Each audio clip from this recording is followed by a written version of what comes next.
Hello student, I am Saumya और आज हम आप लोगों को एक बहुत ही इंटरेस्टिंग टॉपिक सिखाने वाले हैं that is glycolysis. Glycolysis botany का पार्ट है और जो क्लास 11th के प्लांट फिजियोलॉजी का एक चैप्टर है रेस्पिरेशन इन प्लांट उसमें इंक्लूडेड है। बट बच्चों, रेस्पिरेशन इन प्लांट जो चैप्टर है वो नीट के पॉइंट ऑफ व्यू से इम्पॉर्टेंट है क्योंकि नीट में जितने क्वेश्चंस आते हैं उसका मतलब 90 क्वेश्चंस का अकेले 2% एवरेज रेस्पिरेशन इन प्लांट से आता है। मीन्स 90 क्वेश्चंस का 2% निकाल लो आप लोग, रेस्पिरेशन इन प्लांट से पूछे जाते हैं। ओके, तो आप समझ सकते हो कि ये बहुत ही इंपॉर्टेंट है। प्लस ये बॉटनी का पार्ट है तो बच्चों को बहुत ज़्यादा बोरिंग लगता है क्योंकि इसमें बहुत बच्चे क्या करते हैं, इसमें बहुत ज़्यादा रटते हैं, है ना। और जब किसी चीज़ को रटना पड़ता है तो वो ऑलरेडी बहुत ज़्यादा टफ लगता है। तो आज हम लोग सीखने वाले हैं बच्चों, कॉन्सेप्ट सीखेंगे ग्लाइकोलाइसिस का। हमें रटना नहीं है, कॉन्सेप्ट याद करना है, ठीक है। कॉन्सेप्ट सीखना है कि ऐसे ग्लाइकोलाइसिस कैसे हो रहा है ना। और तब इसके क्वेश्चंस हम सेकेंडों में कर पाएंगे। ओके, तो चलो चलते हैं ग्लाइकोलाइसिस में।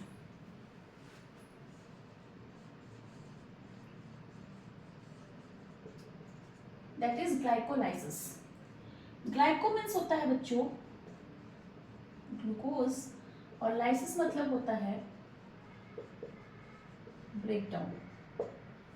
मतलब यहाँ से हमको ये तो पता चल रहा है कि ग्लूकोज का यहाँ पे क्या होने वाला है, ब्रेक डाउन होने वाला है। ओके, तो ग्लाइकोलाइसिस समझने से पहले बच्चों हम थोड़ा सा रेस्पिरेशन का हिंट यहाँ पे देंगे, है ना, ताकि आपको ग्लाइकोलाइसिस आप उससे रिलेट कर पाओ। ओके, तो सीखते हैं बच्चों कुछ पॉइंट्स।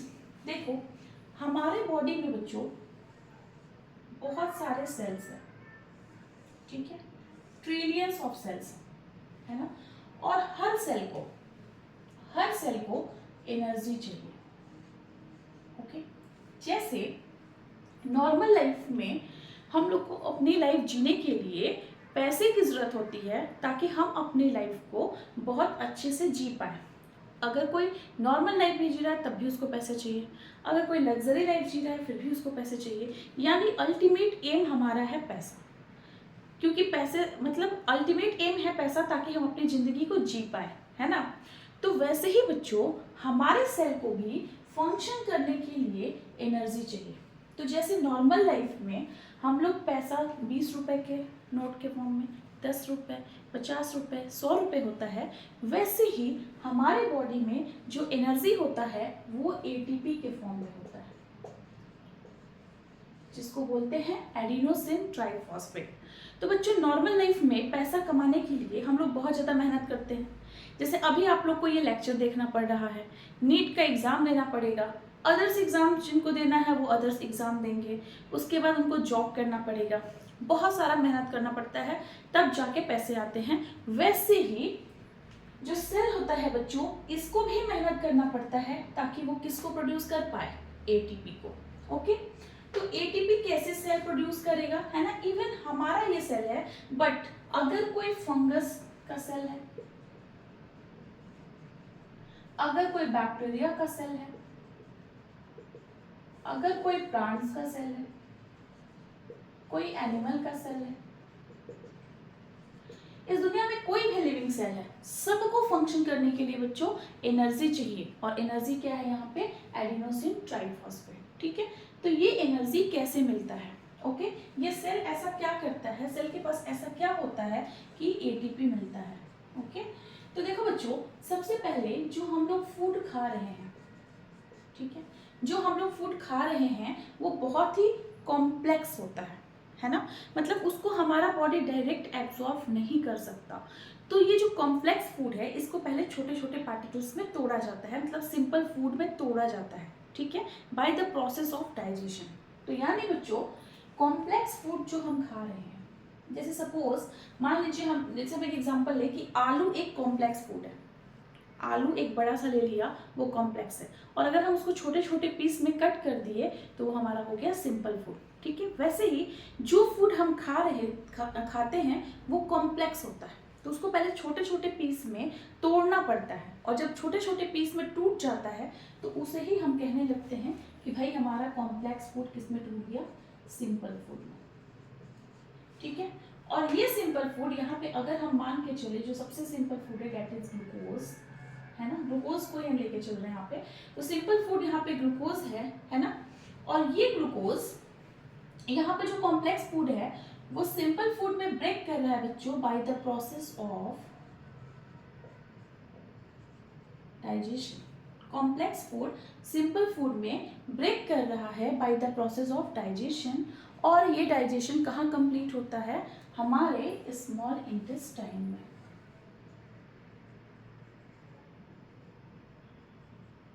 ओके, अब बच्चों स्मॉल इंटेस्टाइन से ये ग्लूकोज सारे सेल के पास भेजा जाता है, सारे सेल के पास ग्लूकोज आ गया। ओके,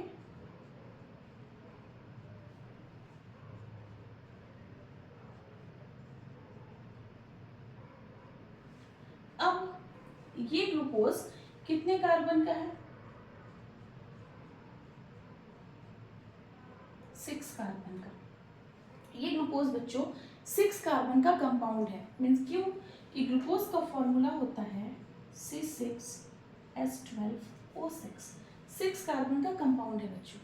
तो आप लोग केमिस्ट्री में पढ़े होंगे कि जब भी कोई कंपाउंड के बीच में बॉन्ड बनता है, मतलब कंपाउंड के बीच में ये जो बॉन्ड बना हुआ है, ठीक है, कंपाउंड के एलिमेंट के बीच में जो ये बॉन्ड बना हुआ है ना, एटम के बीच में जो बॉन्ड बना हुआ है, उसको बनाने के लिए एनर्जी लगती है। ठीक है, आप लोग केमिस्ट्री में पढ़े होंगे बच्चों कि किसी कंपाउंड के बीच में जो बॉन्ड बनता है उसको बनाने के लिए एनर्जी देनी पड़ती है, और बॉन्ड जब कभी टूटता है, बॉन्ड टूटता है तो हमें एनर्जी मिलती है। ठीक है, तो यहाँ पे बच्चों ये जो ग्लूकोज मॉलिक्यूल गया है सेल के पास, अगर इसके बीच के बॉन्ड को ब्रेक कर दिया जाए तो हमको क्या मिलेगा, एनर्जी मिलेगा। क्योंकि मैंने अभी बताया कि किसी कंपाउंड के बीच में ये जो बॉन्ड है, अगर हम यहाँ पे बॉन्ड बनता, अगर दो कंपाउंड में 2 कार्बन के बीच में अगर ये बॉन्ड बनता तो यहाँ पे हमको एनर्जी लगानी पड़ती। लेकिन यहाँ पे बच्चों अगर हम इस बॉन्ड को ब्रेक कर दें तो यहाँ पे हमें क्या मिलेगा, एनर्जी मिलेगा। तो सेल के अंदर यही ग्लूकोज मॉलिक्यूल्स के बॉन्ड को ब्रेक किया जाता है, और जो जितना ज़्यादा बॉन्ड को ब्रेक कर पाए उसको उतना ज़्यादा एनर्जी मिलता है। ओके, तो बच्चों इस दुनिया में जो ऑर्गेनिज्म हैं वो 2 टाइप के रेस्पिरेशन करते हैं। ठीक है, इस बॉन्ड को तोड़ने के लिए पहले वो ऑर्गेनिज्म हैं जो एरोबिक रेस्पिरेशन करते हैं, यानी हम कह सकते हैं कि जो रेस्पिरेशन है वो 2 टाइप का है। एक है बच्चों एरोबिक रेस्पिरेशन, और दूसरा है anaerobic respiration. Okay, aerobic respiration का मतलब हुआ यहाँ पे बच्चों ऐसे ऑर्गेनिज्म जो एरोबिक रेस्पिरेशन करते हैं वो ये कार्बन के बीच के सारे बॉन्ड को ब्रेक कर देते हैं, और सारे बॉन्ड को ब्रेक करके यहाँ पे ऑक्सीजन का यूज करते हैं, ऑक्सीजन के प्रेजेंस में इस बॉन्ड को ब्रेक कर देते हैं सारे बॉन्ड को, और ये कार्बन को CO2 के फॉर्म में बाहर निकाल देते हैं। यानी एरोबिक रेस्पिरेशन हम लोग भी एरोबिक रेस्पिरेशन करते हैं। अपने एग्जाम्पल को याद रखेंगे कि एरोबिक रेस्पिरेशन में कार्बन के बीच के जितने बॉन्ड हैं वो सारे ब्रेक हो जाते हैं, और यहाँ पे ऑक्सीजन का यूज करते हैं ये लोग, उसको बोलेंगे एरोबिक रेस्पिरेशन। ओके, और एनारोबिक रेस्पिरेशन का मतलब हुआ बच्चों कि इनके बीच के सारे बॉन्ड ब्रेक नहीं होते हैं, है ना, और यहाँ पे ये लोग ऑक्सीजन का यूज नहीं करते हैं। तो हम कह सकते हैं कि ऐसे ऑर्गेनिज्म जो इस ग्लूकोज के कार्बन के बीच के सारे बॉन्ड को तोड़ दे रहे हैं और ऑक्सीजन का यूज भी कर रहे हैं रेस्पिरेशन के लिए, उसको बोलेंगे एरोबिक रेस्पिरेशन। और ऐसे ऑर्गेनिज्म जो इसके बीच के पूरे बॉन्ड को नहीं तोड़ रहे हैं, लेकिन कि जितना भी बॉन्ड तोड़ेंगे उतना उनको एनर्जी मिलेगा, जो जितना ज़्यादा बॉन्ड को तोड़ेगा उनको उतना ज़्यादा एनर्जी मिलेगा। तो एरोबिक रेस्पिरेशन में कंप्लीट पूरे बॉन्ड टूट जाते हैं बच्चों, इसलिए यहाँ पे ज़्यादा एनर्जी मिलता है। मीन्स यहाँ पे एरोबिक रेस्पिरेशन में अगर एक ग्लूकोज मॉलिक्यूल से एनर्जी लेना है तो हमें 38 ATP मिलता है। जबकि एनएरोबिक वाले पूरे बॉन्ड को नहीं तोड़ पाते हैं और ना ही ऑक्सीजन का यूज करते हैं, तो यहाँ पे इनको 2 ATP मिलता है। ये बात समझ में आया? तो आप लोग दूसरी भाषा में बोल सकते हो कि एरोबिक रेस्पिरेशन वो ऑर्गेनिज्म करते हैं जो कार्बन के बीच के सारे बॉन्ड को तोड़ते हैं और ऑक्सीजन का यूज करते हैं, यानी ऑक्सीजन के प्रेजेंस में जो ऑर्गेनिज्म रेस्पिरेशन करते हैं उनको बोलेंगे एरोबिक रेस्पिरेशन। और ऐसे ऑर्गेनिज्म जो ऑक्सीजन के बिना भी रेस्पिरेशन करते हैं, है ना, यानी कुछ बॉन्ड तो तोड़ रहे हैं तो उनको एनर्जी मिल जाता है, कितना मिलता है, 2 ATP, तो उनको बोलते हैं एनएरोबिक रेस्पिरेशन। तो बच्चों हम एरोबिक और एनएरोबिक रेस्पिरेशन तो बता दिए, तो रेस्पिरेशन क्या था? रेस्पिरेशन है बच्चों, अगर आप लोग पहले से पढ़े होंगे, है ना, यहाँ पे तो बस हम एक टॉपिक डिस्कस कर रहे हैं, ठीक है। जो सेल है हमारा, यहाँ से ग्लूकोज लिया और ऑक्सीजन या विदाउट ऑक्सीजन के प्रेजेंस में इस ग्लूकोज के बीच के बॉन्ड को तोड़ दिया जाए पूरे तरीके से और यहाँ से ATP मिले सेल को, इस पूरे प्रोसेस को बच्चों बोलते हैं respiration. Okay, are you understand? तो अभी हम लोग एक बार एरोबिक रेस्पिरेशन वाले में देखेंगे कि एरोबिक रेस्पिरेशन में ये ग्लूकोज मॉलिक्यूल्स कैसे टूटता है। देखो बच्चों, चाहे एरोबिक रेस्पिरेशन हो चाहे एनारोबिक रेस्पिरेशन हो, कुछ बॉन्ड्स तो टूटते हैं ना, मतलब एरोबिक में पूरे बॉन्ड्स टूट जाएंगे, एनारोबिक में कुछ बॉन्ड्स तो टूटेंगे ना। तो पहले हम लोग एरोबिक रेस्पिरेशन देखेंगे, ठीक है, कि उसमें क्या होता है, फिर उसमें ग्लाइकोलिसिस को समझेंगे, फिर हम लोग एनारोबिक रेस्पिरेशन को देखेंगे। इसको स्क्रीनशॉट लेना है तो एक बार ले लो बच्चों।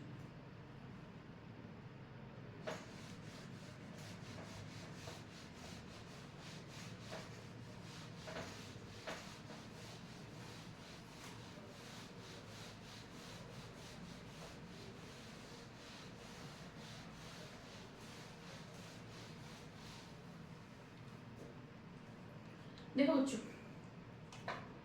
अब अगर हम लोग एरोबिक रेस्पिरेशन की बात करते हैं,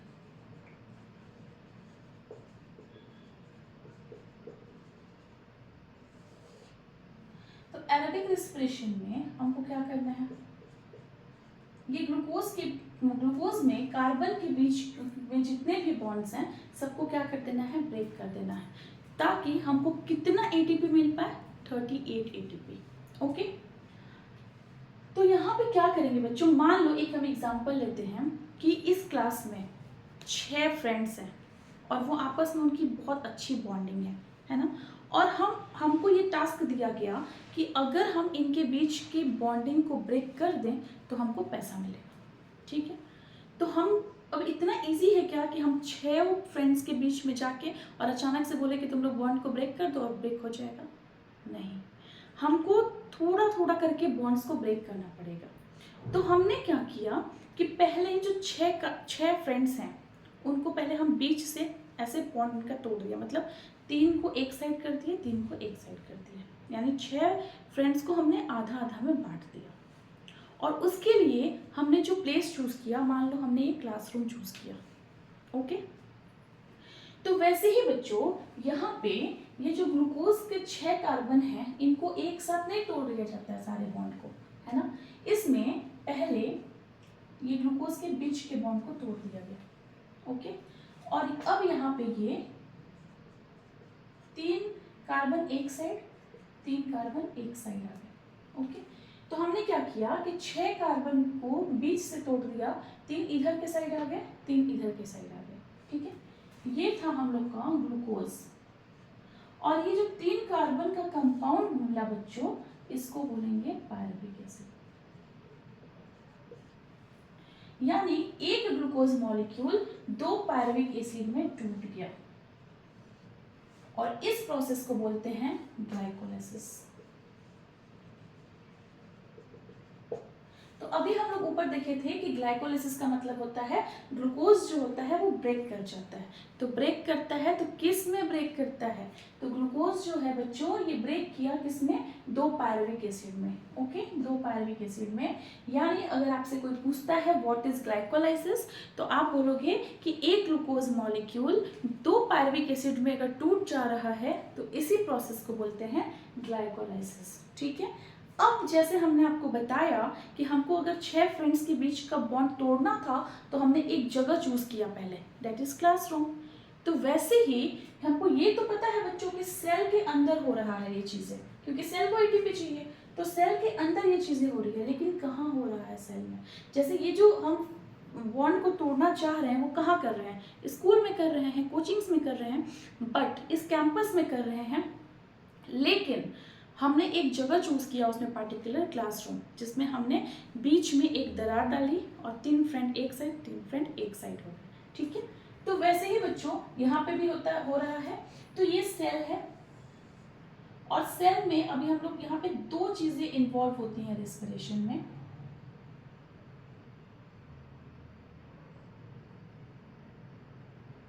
ये है माइटोकॉन्ड्रिया, आप लोग सेल पढ़े होंगे पहले से तो जानते होंगे, ये है माइटोकॉन्ड्रिया और इसमें जो फ्लूइड भरा हुआ है सेल में, ये है बच्चों साइटोप्लाज्म। तो सेल का वो पार्ट जो ग्लाइकोलिसिस के लिए चूज किया करा है सेल ने, वो है साइटोप्लाज्म। यानी साइटोप्लाज्म में एक ग्लूकोज मॉलिक्यूल्स 2 पायरुविक एसिड में ब्रेक कर जा रहा है, ओके। और कहाँ पे हो रहा है? साइटोप्लाज्म ऑफ द सेल में। अब देखो बच्चों, ये एरोबिक रेस्पिरेशन की बात कर रहे हैं और यहाँ पे ये जो बॉन्ड ब्रेक हो रहा है, यहाँ पे कोई कार्बन अलग नहीं हो रहा है। 3 कार्बन एक साथ है, 3 कार्बन एक साथ है। ऐसा नहीं है कि यहाँ से कोई कार्बन कार्बन डाइऑक्साइड के फॉर्म में बाहर निकल रहा है। कार्बन ये 3 एक साथ है, 3 एक साथ है, बस बीच का बॉन्ड टूट जा रहा है ना। तो जब ये बीच का बॉन्ड टूट रहा है बच्चों, तो यहाँ पे किसी कार्बन को नहीं अलग किया जा रहा है, मतलब यहाँ पे ऑक्सीजन का ना यूज हो रहा है, ना यहाँ से CO2 बाहर निकल रहा है ना। यानी ग्लाइकोलिसिस में बच्चों ऑक्सीजन का यूज नहीं हो रहा है। तो हम कह सकते हैं कि ग्लाइकोलिसिस दोनों जगह होता है, चाहे वो एरोबिक रेस्पिरेशन हो चाहे वो एनारोबिक रेस्पिरेशन हो, क्योंकि एरोबिक रेस्पिरेशन में आगे के स्टेप्स में ऑक्सीजन की रिक्वायरमेंट है। Glycolysis the first step of respiration, first step है। तो यहाँ पे बच्चों ना ही कोई ऑक्सीजन देने की जरूरत है, ना ही कोई कार्बन डाइऑक्साइड रिलीज हो रहा है। तो ये एरोबिक और एनारोबिक दोनों में होता है। मीन्स हम कह सकते हैं बच्चों कि ग्लाइकोलिसिस का मतलब क्या हुआ? Break down of glucose in 1 molecule of glucose into 2 molecules of pyruvic acid. Pyruvic acid 3 carbon का कंपाउंड है और ये कहाँ पे हो रहा है? साइटोप्लाज्म में हो रहा है। यहाँ पे कोई ऑक्सीजन यूज नहीं हो रहा है, कोई कार्बन डाइऑक्साइड नहीं रिलीज हो रहा है और ये दोनों रेस्पिरेशन में हो सकता है, एरोबिक में भी और एनारोबिक में। बट बच्चों अब जो दूसरा स्टेप है, ये पहला स्टेप हो गया ग्लाइकोलिसिस, अब दूसरा स्टेप पे आते हैं। दूसरा स्टेप में बच्चों ये जो 3 कार्बन का कंपाउंड है, अब हमने क्या किया कि इस क्लासरूम के बाहर है ना जो स्पेस है, वहां पे हम क्या किए कि अब इन 3 फ्रेंड के बीच में दरार डाले, इधर से एक कार्बन को अलग किया, इधर से एक कार्बन को अलग किया। मतलब हमने क्या किया कि जो 3 फ्रेंड्स का ग्रुप था उसमें से एक कार्बन, मतलब एक फ्रेंड के कान में भरना स्टार्ट किया कि तुम अलग हो जाओ, अलग हो जाओ, और इधर वाला जो ग्रुप था उसके भी एक कार्बन को अलग करने का कोशिश किया, ठीक है। तो इसके लिए हमने जो प्लेस चूज किया वो क्लास के बाहर का चूज किया, ओके। तो वैसे ही यहाँ पे भी बच्चों इसका नाम है पायरुविक एसिड, इसका भी नाम पायरुविक एसिड। अब यहाँ से एक कार्बन को हमने तोड़ दिया, यहाँ से इस कार्बन को भी सेल ने तोड़ दिया, ठीक है। और यहाँ पे यूज किया बच्चों ऑक्सीजन, क्योंकि यहाँ पे एरोबिक रेस्पिरेशन की बात हो रही है, ओके। एनारोबिक में ग्लाइकोलिसिस होता है, हम यहीं पे बताए हैं, लेकिन एनारोबिक में पूरा स्टेप हम फिर से वापस बताएंगे। लेकिन इतना मान के चलो बस कि ग्लाइकोलिसिस दोनों में होता है, एरोबिक में भी एनारोबिक में भी, क्योंकि यहाँ पे ऑक्सीजन यूज नहीं हो रहा है, ना ही कार्बन डाइऑक्साइड रिलीज हो रहा है।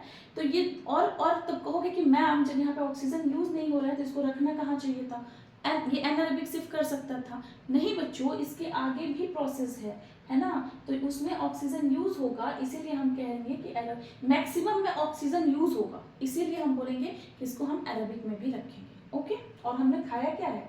ग्लूकोज खाया है ना, तो उसको पहले तोड़ना पड़ेगा, ओके। तो देखो बच्चों, यहाँ से जो 3 कार्बन का कंपाउंड है उसमें से एक कार्बन बाहर निकल गया यहाँ से, एक कार्बन यहाँ से बाहर निकल गया। अब ये कितने कार्बन बच गए? 2 कार्बन, है ना। और एक कार्बन यहाँ से रिलीज हो गया, इधर से CO2, एक इधर से रिलीज हो गया CO2। ये वाला कार्बन यहाँ पे ऑक्सीजन यूज हुआ, यहाँ पे ऑक्सीजन यूज हुआ और 2 कार्बन में टूट गया, ठीक है। तो जब 3 कार्बन का मीन्स पार्विक एसिड जब 2 कार्बन के कंपाउंड में टूट जाता है बच्चों, तो इसका नाम हो जाता है एसिटाइल कोएंजाइम ए। इसका भी नाम हो गया एसिटाइल कोएंजाइम ए, और इसको बोलते हैं बच्चों लिंक रिएक्शन।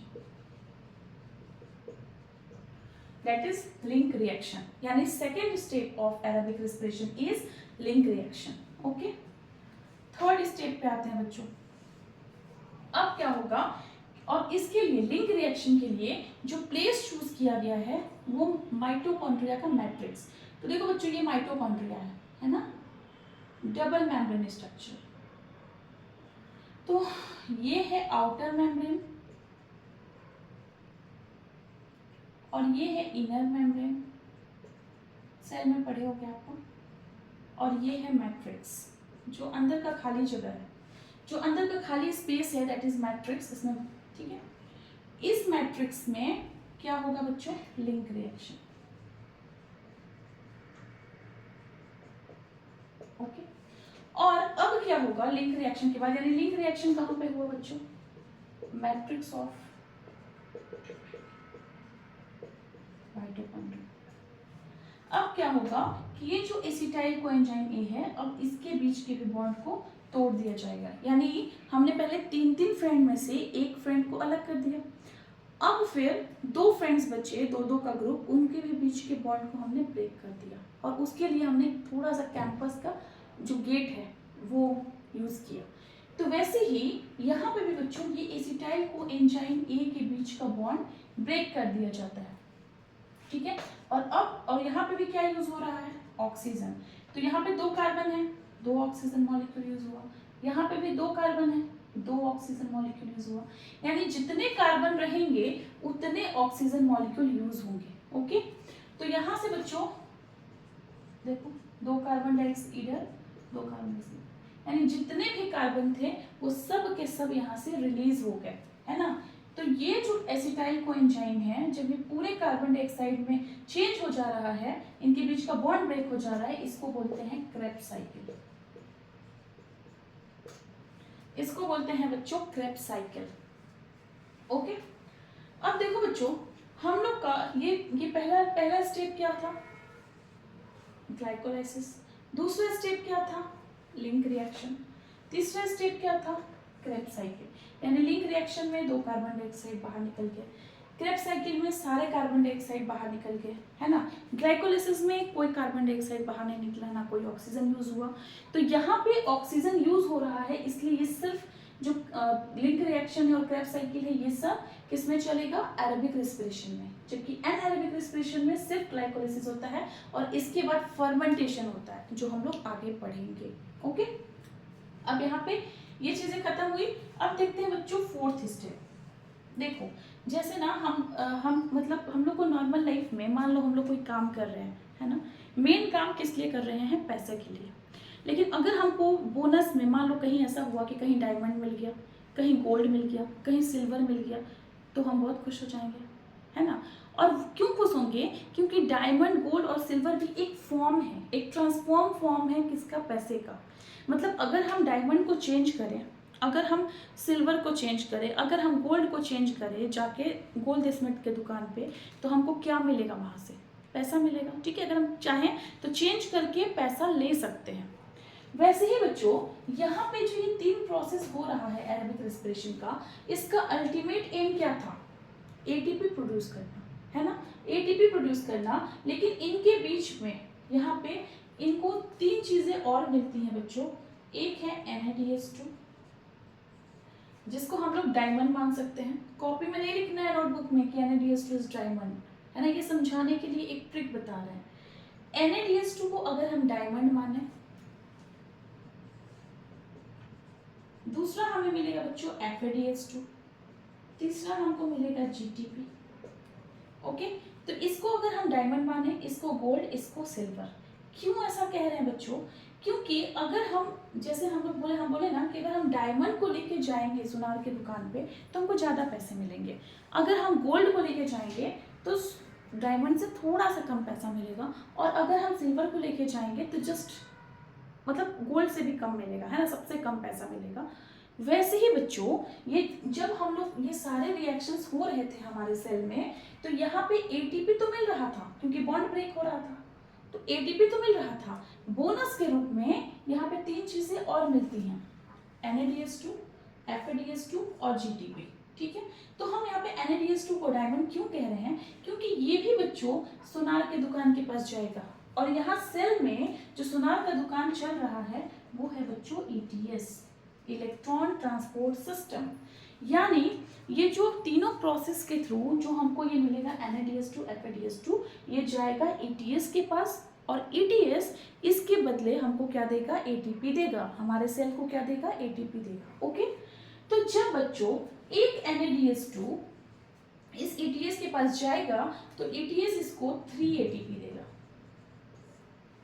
अगर एक FADH2 इस ETS के पास जाएगा तो ये हमको 2 ATP देगा, और अगर एक GTP लेके जाएंगे तो ये GTP जस्ट इक्वल टू होता है 1 ATP, इसको नहीं कंसीडर करते हैं उतना, कंसीडर करते हैं बट ये जस्ट इसके इक्वल है, तो ATP ही मान लेते हैं। तो देखो बच्चों NADH2 को डायमंड क्यों कह रहे हैं, क्योंकि एक NADH2 कितना ATP दे रहा है, 3, एक FADH2 कितना ATP दे रहा है, 2, एक GTP कितना ATP दे रहा है, कितने के बराबर है, 1 ATP के बराबर। इसीलिए NADH2 ज़्यादा ATP दे रहा है तो उसको हम कह रहे हैं कि जस्ट लाइक अ डायमंड है। ओके, एक FADH2 कितना दे रहा है, 2 ATP, GTP कितना दे रहा है, 1 ATP। इतना बात समझ में आया क्या बच्चों, इतना बात समझ में आया। यानी इसको एक बार और हम समरीज का बता रहे हैं कि जैसे हम बताएं कि जैसे नॉर्मल लाइफ में हम लोगों को पैसा चाहिए जीने के लिए, वैसे मतलब लाइफ को स्पेंड करने के लिए, तो वैसे ही हमारे सेल को भी पैसा चाहिए। वो पैसा क्या है, एनर्जी, है ना। इसीलिए एनर्जी को करेंसी ऑफ आवर बॉडी भी कहते हैं, ठीक है, और वो करेंसी का नाम क्या है, ATP। तो ATP के लिए बच्चों हमारा सेल भी बहुत ज़्यादा मेहनत करता है। कैसे मेहनत करता है कि हम लोग जो खाना खा रहे हैं आफ्टर डाइजेशन, और डाइजेशन कहाँ पे होगा, स्मॉल इंटेस्टाइन में, सारे सेल के पास सिंपल फूड पहुंच जाता है। अब 2 टाइप के ऑर्गेनिज्म हैं, एक एरोबिक रेस्पिरेशन करते हैं, एक एनारोबिक रेस्पिरेशन करते हैं। एरोबिक रेस्पिरेशन वाले क्या करेंगे कि ग्लूकोज के बीच के जितने भी बॉन्ड हैं सबको ब्रेक कर देंगे, और वहाँ पे ऑक्सीजन का यूज होगा, और वो सारे कार्बन डाइऑक्साइड के फॉर्म में बाहर निकल जाएंगे। जबकि जो एनारोबिक रेस्पिरेशन करते हैं वो बिना ऑक्सीजन का यूज किए कुछ बॉन्ड्स को ब्रेक करते हैं। ओके, ये बात क्लियर हुआ, ठीक है। ये समझने के लिए है कि ये कार्बन डाइऑक्साइड बाहर निकल रहा है ना, थोड़ा सा स्टेप अलग है, वो हम आगे बताएंगे, ठीक है। तो अब देखो बच्चों, हम तुम लोग को एरोबिक रेस्पिरेशन बताया। एरोबिक रेस्पिरेशन हमारा 4 स्टेप में कंप्लीट हो रहा है। पहला स्टेप है ग्लाइकोलिसिस, जिसमें सबसे पहले 6 कार्बन का जो बॉन्ड है 3-3 को अलग कर दिया जा रहा है, मतलब ग्लूकोज मॉलिक्यूल पायरुविक एसिड में टूट गया। इस प्रोसेस को क्या कहेंगे, ग्लाइकोलिसिस। यानी एरोबिक रेस्पिरेशन का सबसे पहला जो स्टेप है that is glycolysis. Second step क्या है, लिंक रिएक्शन। थर्ड स्टेप क्या है, क्रेब्स साइकिल। और फोर्थ स्टेप है बच्चों ETS, मतलब ग्लाइकोलिसिस में 3-3 कार्बन मिलेगा, 3 कार्बन के 2 compound that is pyruvic acid. फिर पायरुविक एसिड पायरुविक एसिड से एक कार्बन बाहर निकल जाएगा, 2 कार्बन का कंपाउंड बच जाएगा जिसको एसिटाइल कोएंजाइम A कहेंगे। और एसिटाइल कोएंजाइम A के बीच के कार्बन भी बॉन्ड टूट जाएगा और सारे कार्बन फ्री हो जाएंगे। और उसके बाद ये सारे प्रोसेस में हमको ATP मिलेगा। ATP के साथ साथ 3 चीज़ें और मिलेगी, that is NADH2, FADH2, GTP। इनको हम लेके जाएंगे इलेक्ट्रॉन ट्रांसपोर्ट सिस्टम में, और ये इलेक्ट्रॉन ट्रांसपोर्ट सिस्टम इस NADH2 के बदले हमको 3 ATP देगा। ये सारे प्रोसेस हैं बच्चों, इसको हम लोग अलग अलग पढ़ेंगे, बट आज हम लोग अभी पढ़ने वाले हैं ग्लाइकोलाइसिस, ठीक है। तो ये थोड़ा सा हम एक वो दिए शॉर्ट में रेस्पिरेशन इन प्लांट का। अभी हम लोग ग्लाइकोलाइसिस पढ़ेंगे। जब रेस्पिरेशन इन प्लांट पूरा अच्छे से, अगर अभी नहीं पढ़ा रहे थे पहले तो उसको अच्छे से पढ़ते, राइट। लेकिन अभी थोड़ा सा हम समझ दिए क्योंकि हमारा मेन मोटो है अभी आज क्या सिखाना था आपको, ग्लाइकोलाइसिस। ओके, जो बच्चों पढ़े होंगे वो ये सारा चीज जान रहे होंगे, नहीं भी जान रहे हैं तो आई होप आपको थोड़ा सा समझ में आया होगा, है ना। अभी हम ग्लाइकोलाइसिस सीखेंगे जो आपको अच्छे से समझ में आएगा।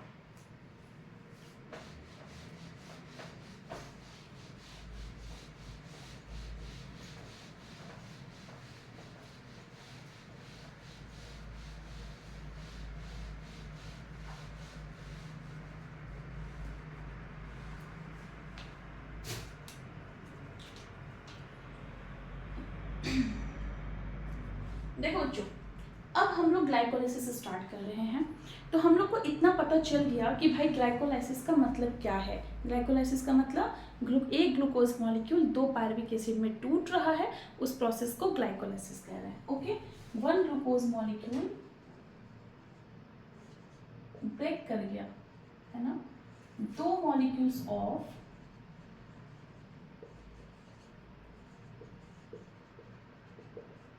पायरुविक एसिड, इस प्रोसेस को कहेंगे ग्लाइकोलाइसिस बच्चों। और ये इस ग्लूकोज को पायरुविक एसिड में टूटने में भी बच्चों इतना आसानी से नहीं टूटता है ना। इसमें 10 स्टेप्स लगते हैं। कितने स्टेप? 10 स्टेप।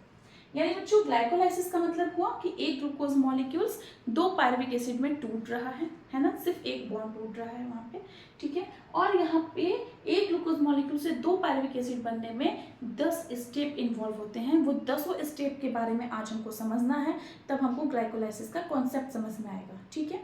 और हमारे बॉडी में बच्चों एंजाइम्स प्रेजेंट होते हैं, यानी ये जो भी चीजें हो रही है ना, ग्लाइकोलाइसिस, क्रेब्स साइकिल, ये सब को कराने में, इस सब रिएक्शंस को कराने में एंजाइम्स इन्वॉल्व होते हैं, ठीक है। तो यहाँ पे जब 10 स्टेप हो रहे हैं तो यहाँ पे 10 एंजाइम्स भी इन्वॉल्व होंगे, और ये एंजाइम का काम है इनको तोड़वाने में मदद करना, है ना, इनको तोड़ने में मदद करना। जैसे हम एंजाइम हैं तो हमें इन लोगों के जो फ्रेंड्स थे उनके बीच के बॉन्ड को तोड़ना था, ठीक है, यानी हम तोड़ने में उनके बीच के बॉन्ड्स को मदद कर रहे हैं। वैसे ही एंजाइम्स जो होते हैं बच्चों, ये जो भी रिएक्शंस हमने देखा, ग्लाइकोलाइसिस, क्रेब्स साइकिल, ईटीएस, ये सब को ब्रेक करने में हेल्प कर रहे हैं एंजाइम्स। तो 1 ग्लूकोज मॉलिक्यूल्स जब 2 मॉलिक्यूल्स ऑफ पायरुविक एसिड में टूट रहा है तो यहाँ पे कितने स्टेप इन्वॉल्व हो रहे हैं? 10 स्टेप। यहाँ पे कितने एंजाइम्स इन्वॉल्व हो रहे हैं? 10 एंजाइम्स। पहला क्वेश्चन। दूसरा क्वेश्चन बच्चों कि इसको कौन दिया? नहीं, पहले दूसरा क्वेश्चन कि ये कहाँ पे होता है? तो साइटोप्लाज्म ऑफ द सेल में होता है, ठीक है। तो पहला याद रखेंगे कि एक ग्लूकोज मॉलिक्यूल ग्लाइकोलाइसिस में 2 पायरुविक एसिड में टूट रहा है।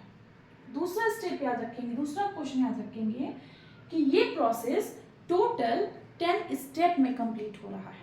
और तीसरा याद रखेंगे कि यहाँ पे कितने एंजाइम्स इन्वॉल्व हो रहे हैं बच्चों?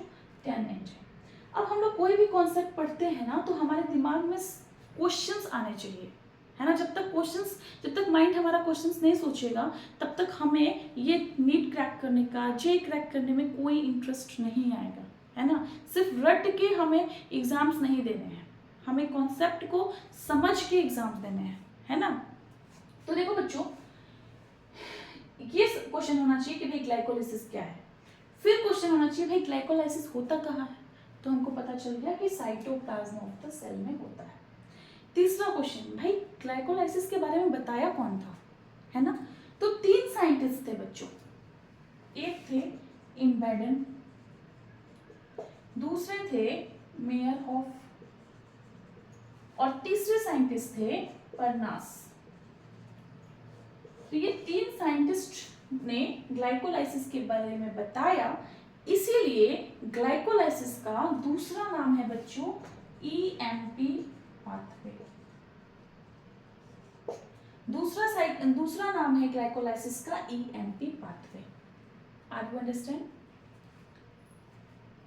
समझ में आया? ओके।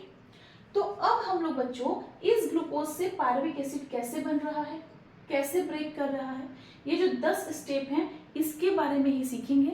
और अगर ये सीख लिए तो हमारा ग्लाइकोलाइसिस कंप्लीट हो गया। ओके, तो मिलते हैं बच्चों, मिलते हैं नेक्स्ट वीडियो में, यहीं से कंटिन्यू करते हैं।